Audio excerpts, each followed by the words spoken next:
আল্লাহর নবীর প্রিয় সাহাবী হযরত ওমর রাতের আধারে বের হয়ে গিয়েছে, পাহাড়ি এক গিরিপথ বেয়ে বেয়ে যাচ্ছিলেন। এমন একটা সময় হযরত ওমর ফারুক রাদিয়াল্লাহু তাআলা লক্ষ্য করছেন, রাতের আধারে মরুভূমির প্রান্তে পাহাড়ের গিরি চূড়ার মধ্যে কি যেন একটা টিপ টিপ করে আলো জ্বলছে।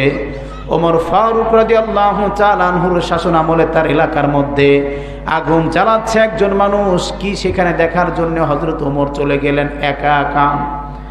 আল্লাহর নবীর সাহাবী হযরত ওমর সেখানে গিয়ে দেখছেন একজন মহিলা মানুষ, তিনি চুলা বানায়া সেখানে একটা হাঁড়ি রাখে তার উপরে পানি জ্বালাচ্ছে, আর তার ছোট্ট দুধের শিশু বাচ্চাকে সান্ত্বনা দিচ্ছে, বাবারে একটু অপেক্ষা করো, রান্না হয়ে যাচ্ছে, রান্না হয়ে গেলেই তোমাকে খাবার দেব, এই কথা বলে সান্ত্বনা দিচ্ছে।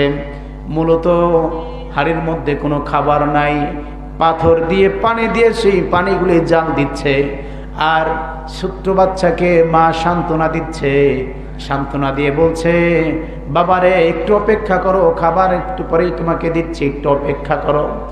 হযরত ওমর ফারুক রাদিয়াল্লাহু তাআলা বলছেন, মা আপনি এখানে রাতের আধারে একা একা কি করেন? আপনি তো এখানে থাকতে পারবেন না, না জানি কখন কোন জায়গাতে কোন হিংস্র প্রাণী আসে বা বিপদ আপদ হয় কিনা জানি না, আপনি এখানে কেন? কাকে খুঁজতে এসেছেন?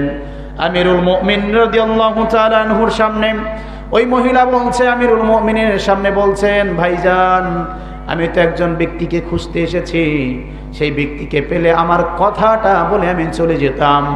ওমর ফারুক বলছেন, কাকে খুঁজতে এসেছো? সেই ব্যক্তির নাম কি?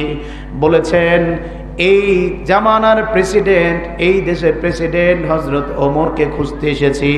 যদি ওমরকে পেয়ে যাই, ওমরের সামনে আমি একটা কথা বলে চলে যাব, কিন্তু ওমরকে আমি খুঁজে পাচ্ছি না।